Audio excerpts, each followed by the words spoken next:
ದಯ್ಯದ ಮನೆ ಅಧ್ಯಾಯ 6 ವಿಚಿತ್ರ ಪಂದ್ಯ. ಬರೆದವರು KV ಅಯ್ಯರ್. ವಿಚಿತ್ರ ಪಂದ್ಯ. ತಿನ್ನುತ್ತಾ ತಿನ್ನುತ್ತಾ ಪುಟ್ಟಮಲ್ಲ ಮಾತಿಗೆ ಮೊದಲು ಮಾಡಿ, ಆಹಾ ಚೆನ್ನಾಗಿ ಹೇಳ್ತಾನಲ್ವಾ ಚಿನ್ನೈ ಕತೆನ, ಗುಂಡ್ಗೆ ಜಲ್ಲನ್ನೋವಂಗೆ ಅಂತಂದ. ಚಿಕ್ಕರಂಗಪ್ಪ, ಕತೆ ಅಲ್ಲ ಪುಟ್ಮಲ್ಲ, ಅದು ಎಲ್ಲಾನೂ ನಡೆದಿದ್ ಸಮಾಚಾರನೆಯ. ಸಿನ್ನಯ್ಯ ಎಂದಕ್ ಸುಳ್ಳಿರ್ತಾನೆ, ಇದ್ದಿದ್ನ ಇದ್ದಂಗೆ ಹೇಳೋದು ಅವನು ಅಂದ. ಈ ಸಮಾಚಾರಗಳೆಲ್ಲ ನಂಗೂ ಗೊತ್ತಿತ್ತು ಕಲ್ಲ, ಆದ್ರೆ ಇಷ್ಟು ಇವರವಾಗಿ ಯಾರು ಹೇಳಿರ್ಲಿಲ್ಲ ಅಷ್ಟೇ ಎಂದು ತನ್ನ ಕತೆ ಶುರು ಬಿಟ್ಟುಕೊಂಡ ತಿಮ್ಮಪ್ಪ. ಪುಟ್ಟಮಲ್ಲ ಜಗಜ್ಜಟ್ಟಿಗ. ಅವನು, ಆಹಾ ಈಗ ಇಂಥ ಕತೆಗಳನ್ನ ನೀವು ನಚ್ಕಬೇಡಿ, ಮೊದ್ಲೇ ನಮ್ ಜನ ಪುಕ್ಲು, ಇನ್ನೂ ದಿಗಿಲ್ ಬಿದ್ದೋಗ್ತಾವಷ್ಟೇ. ಈ ಒಯ್ಯಂಗೋ ಮಾತಾಡಕ್ ಯಾರು ಸಿಕ್ನಿಲ್ಲ, ನಾವ್ ಸಿಕ್ದೋ ಚಟ ತೀರಿಸ್ಕೊಂಡ. ಸುಬ್ಬಯ್ಯ ಹೇಳಿದ, ಈ ಪ್ಯಾಟೆಲ್ಲ ಹುಟ್ದವ್ರ ನಾವು, ನಮ್ ಗೊತ್ತಿಲ್ವಾ ಯಾದ್ ಸುಳ್ಳು ಯಾದ್ ನಿಜ ಅಂತ? ಏನ್ ಮಾತಾಡ್ತೀಯ ಪುಟ್ಮಲ್ಲ, ಇವೆಲ್ಲ ದಿಟ್ಟಕಲ್ಲ, ಏನೇನೋ ಮಾತಾಡ್ಬೇಡ, ಗರ ಬಡ್ದಾತು. ಪುಟ್ಟಮಲ್ಲ ಹೇಳಿದ, ಒಂದ್ ಇಸ್ಯ ಎಳ್ಳ, ಏನಾರ ಒಬ್ಬ ಕಿವಿಗ್ ಬಿತ್ತು ಅಂದ್ರೆ ಅದು ಎಲ್ಡಾಯ್ತದೆ, 8 ಹಿಂಗೆ ನಾವ್ 4 ಜನ ಇದೀವಿ, ಎಷ್ಟಾಯ್ತದೋ ಏನ್ ಕತಿಯೋ, ಎಲ್ಲದಕ್ಕೂ ಕಿವಿ ಬಾಲ ಕೊಕ್ಕು ರೆಕ್ಕೆ ಉಟ್ಕೊಂಡ್ಬಿಡ್ತದೆ, ಕೊನೆಗೆ ಆದದ್ದೊಂದು ಹೇಳಿದ್ದಿನ್ನೊಂದು. ತಿಮ್ಮಪ್ಪ ಹೇಳಿದ, 3 ಜನ ಯಾರು ಹೇಳಿದ್ರಪ್ಪ? ಚಿನ್ನಯ್ಯ ಲಗಾಯ್ತ್ ನಿದ್ಲುವೆ ಇಲ್ಲೇ ಇರೋನು, ಅವನ್ ಮಾತಲ್ಲಿ ಸರ್ಕಾರದವ್ರಿಗೂ ನಂಬಿಕೆ. ಈ ಪ್ಯಾಟೆಲಿ ಏನಾರ ಸಮಾಚಾರ ಕೇಳ್ಬೇಕಾದ್ರೂ ಪೊಲೀಸ್ ಇನ್ಸ್ಪೆಕ್ಟರ್ ಮೊದ್ಲು ಚಿನ್ನಯ್ಯನೇ ತಾನೆ ಕರ್ಸಿ ಕೇಳೋದು. ಚಿನ್ನಯ್ಯನ್ಗೆ ಸುಳ್ಳೇಳಕ್ಕೆ ಬರಕಿಲ್ಲ, ದೇವ್ರಂತವನು, ನೀನೇನೇನೋ ಅನ್ಬೇಡ. ಎಷ್ಟೇ ಆದರೂ ಓರಗೆಯವರಲ್ಲವೇ, ತಿಮ್ಮಪ್ಪ ಚಿನ್ನಯ್ಯನನ್ನು ಬಿಟ್ಟುಕೊಡಲಿಲ್ಲ. ಪುಟ್ಟಮಲ್ಲ ಹೇಳಿದ, ಸರಿ ಕಣಪ್ಪ ಒಪ್ಕತೀನಿ, ಆ ಮಳಿಯಾಳಿ ಸಂಸಾರ ಸತ್ತಿರ್ಬೋದು, ಅದೇ ಮನೆಯಲ್ಲೇ ಜೀವನ ಮಾಡಿ ಹೋಗಿರ್ಬೋದು, ಆ ಹೆಂಗ್ಸು ಬಾವಿಗ್ ಬಿದ್ದು ಸತ್ತಿರ್ಬೋದು, ಗಂಡ್ಸು ನೇಣ ಹಾಕೊಂಡ್ ಸತ್ತಿರ್ಬೋದು ಹೇಳೋ, ಆದ್ರೆ ಆ 3 ಜೀವನವೇ ದೆವ್ಗುಳೇ ಆಗವೆ ಅಂತ ಹೆಂಗಪ್ಪ ಹೇಳೋದು? ಅದನ್ ಮಾತ್ರ ನಂಬಕ್ಕಾಗಕ್ಕಿಲ್ಲ. ಈ ಮನೇಲಿ ಮನಿಕೊಂಡಿದ್ರಲ್ಲ ಅಣ್ತಂದಿರೋ, ಏನೋ ಕೆಟ್ಟ ಕನ್ಸ್ಕೊಂಡಿರ್ತವೆ, ಭಯ ಬಿದ್ದಿರ್ತಾವೋ ಏನೋ. ದೈಗುಳಂತೆ ದೈಗುಳು, ಒಳ್ಳೆ ಕತೆ. ನೀವ್ಯಾರು ನೋಡಿದೀರಾ ದೈಗುಳ್ನ? ನಾನು ಸಣ್ಣ ಕಾಲದಿಂದನೂ ಕೇಳ್ತಾನೆ ಇವ್ನಿ, ನಮ್ಮ ಅಜ್ಜಿಯೊಳ ಕತೆಗಳು, ಬ್ರಹ್ಮ ರಾಕ್ಷಸ ಅದು ಇದು ಅಂತ. ಯಾವತ್ತಾರ ಬಂದವ ನಮ್ಮನ್ ನೋಡಕ್ಕೆ? ಇಂಥವು ಎಷ್ಟ್ ಕೇಳಿಲ್ಲ ಕತೆಗಳ್ನ. ತಿಮ್ಮಪ್ಪ ಗದರಿಸಿದ, ಪುಟ್ಮಲ್ಲ ನೀನಿನ್ನೂ ಸಿಕ್ಕೋನು, ನಿಂಗೆ ರಕ್ತ ಸಂದಾಗೈತೆ, ಮೈಯಾಗೆ ತ್ರಾಣ ಚೆನ್ನಾಗೈತೆ, ನಿನ್ ನಂಬಿಕೆ ಹಂಗೆ ಇರ್ಲಿ ಬಿಡು, 1000 ವರ್ಷ ಸುಖವಾಗಿರು. ನಂಗ್ ನೋಡು, ನಿಂಗಿಂತ 2 ವಯಸ್ಸಾಗೈತೆ, ಈಗ ಚಿನ್ನಯ್ಯ ಹೇಳದ್ಕಿಂತ ಎದೆ ನಡೆಸೋ ಸಮಾಚಾರಗಳು ಎಷ್ಟೋ ನಡೆದೋಗವೆ ಗೊತ್ತೋ. ನಿಂಗ್ ಗೊತ್ತಿಲ್ದೇ ಇರೋದ್ನ ಸುಮ್ ಕಿದ್ಬಿಡ್ಬೇಕು, ಕೆಣ್ಕಕ್ ಬರ್ಬಾರ್ದು. ಪುಟ್ಟಮಲ್ಲ ಹೇಳಿದ, ತಿಮ್ಮಪ್ಪಯ್ಯ ದಯ್ಯ ಎಲ್ ಬಂತು? ಸತ್ತೋರೆಲ್ಲಾರು ದೈಗುಳ ಆಯ್ತಾರ? ಲಗಾಯ್ತಿಂದನುವೆ ಸತ್ತೋರ್ ದೈಗಳು ಈ ಪ್ರಪಂಚದಲ್ಲಿರೋ ಜನಗಳಿಗಿಂತ 1000 ಪಾಲು ಹೆಚ್ಚಾಗಿರ್ಬೇಕಿತ್ತು ತಾನೆ. ಒಂದೊಂದ್ ಮನೆಗೂ ಮಿನಿಮಮ್ 1,500 ಇರಿಕಿಲ್ವಾ ದೈಗಳು? ತಿಮ್ಮಪ್ಪ ಹೇಳಿದ, ಅಯ್ಯೋ ಮಂಗ್ ಬುದ್ಧಿ, ಸತ್ತೋರೆಲ್ಲ ದಯ್ಯ ಆಗಲ್ ಕಣಲೇ.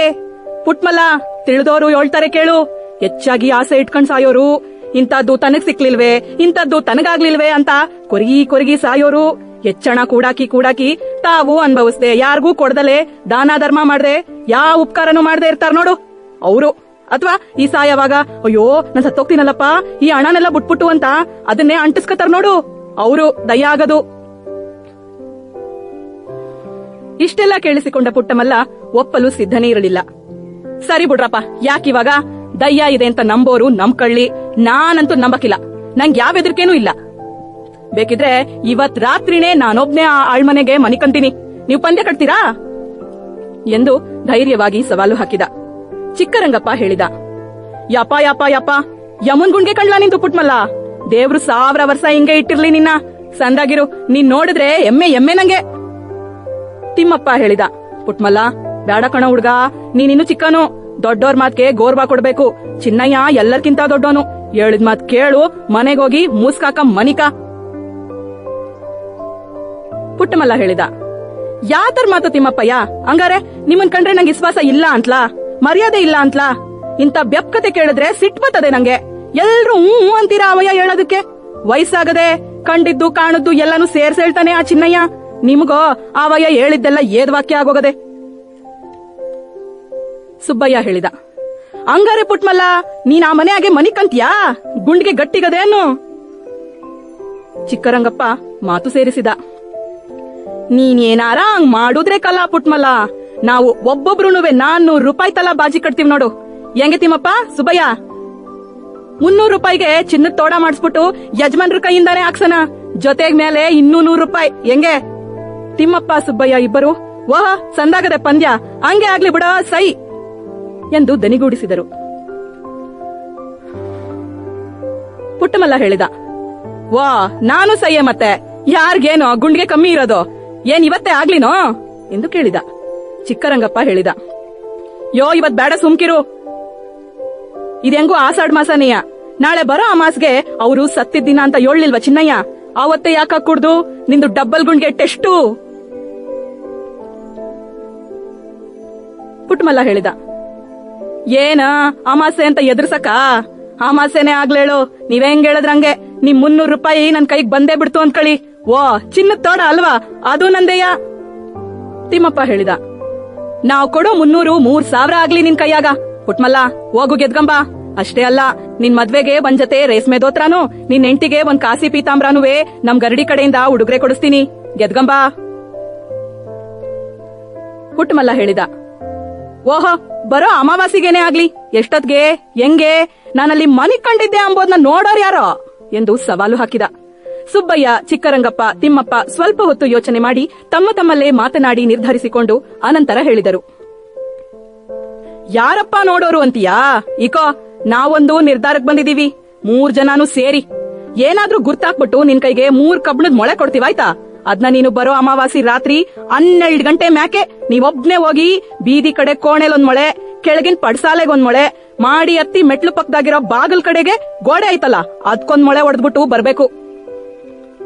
ನಾವ್ ಅವತ್ತಿನ ದಿನ 11 ಗಂಟೆಗೆ ಸರಿಯಾಗಿ ಕೊಡ್ತೀವಿ ನಿನ್ ಕೈಗೆ ಮೊಳೆಗಳ್ನ, ಗುರ್ತ್ ಮಾಡ್ಬೇಕಲ್ಲ. ನೋಡು ಸುಬ್ಬಯ್ಯನ್ ಮನೆಗೆ ಬಂದ್ಬಿಡು, ನಿನ್ ಜೊತೆಗೆ ಅವತ್ ರಾತ್ರಿ ಕಮಲಾ ಸತ್ರದ್ವರ್ಗೂ ಯಾರಾದ್ರೂ ನಮ್ ಪೈಕಿನೇ ಬತ್ತೀವಿ. ನೀನ್ ಮೊಳೆ ಹೊಡೆದ್ಬಿಟ್ ಬಂದು ಸುಬ್ಬಯ್ಯನ್ ಮನೇಲೆ ಮನಿಕ. ಬೆಳಗಾಗೋತ್ಲು ನಾವೆಲ್ಲ ಒಟ್ಟಿಗೆ ಸೇರಿ ಆ ಆಳ್ ಮನೆ ತಾವಕ್ಕೆ ಬಂದು ನೀನ್ ಹೊಡೆದಿರೋ ಮೊಳೆಗಳನ್ನ ಅಜಮಾಯಿಸಿ ನೋಡ್ಬೇಕು. ಇದ್ ನಿನ್ ಒಪ್ಗೆ ತಾನೆ? ನೀನ್ ರಾತ್ರಿ ಆ ಮನೆಗೆ ಹೋಗವಾಗ ಕೈಯಾಗ ಯಾವ ಬೆಂಕಿ ಪಟ್ನ ಇನ್ಯಾತರದ ಬೆಳಕು ಗಿಳ್ಕು ಏನು ತಕೊಂಡೋಗ್ಬಾರ್ದು, ಕತ್ಲಾಗ ಹೋಗ್ಬೇಕು, ಕತ್ಲಾಗೆ ಬರ್ಬೇಕು. ಏನೋ ಮಾತ್ ಕೊಡ್ತೀಯಾ ಎಂದು ಕೇಳಿದ.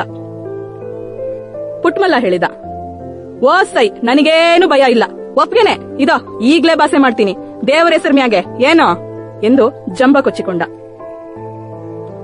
ಸುಬ್ಬಯ್ಯ ಹೇಳಿದ, ಏ ಬಾರ್ಲಾ ಪುಟ್ಮಲ್ಲ, ನಿನ್ ಮಾತೆ ಬಾಸೆ ಇದ್ದಂಗೆ ಕಲ್ಲ, ಗಂಡ್ಸ್ ಅಂದ್ರೆ ಹಿಂಗಿರ್ಬೇಕಪ್ಪ, ಅದಕ್ಕೆ ಯಜಮಾನ್ರು ಯಾವಾಗ್ಲೂ ಹೇಳೋದು, ಛಾತಿ ಐತೆ ಕಂಡ್ರೋ ಪುಟ್ಮಲ್ಲಂಗೆ ದಿಲ್ ಕಚ್ಚಾ ಅಲ್ಲ ಅಂತ. ಈ ಸಾರಿ ಬತ್ತದುಲಿನ್ ಗೊಲ್ಸು ನಿನಗೆ ಹಾಕ್ತಾರಂತೆ ಪುಟ್ಮಲ್ಲ, ನಿನ್ ಕಾಲ್ಗೆ ಎಂತ ಮಜಾ ಅಂತೀಯಾ?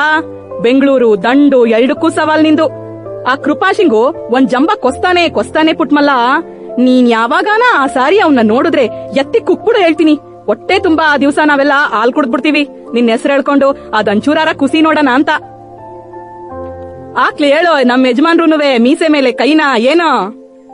ಎಲ್ಲರೂ ನಗುತ್ತಾ ಅಲ್ಲಿಂದ ಎದ್ದೆವು.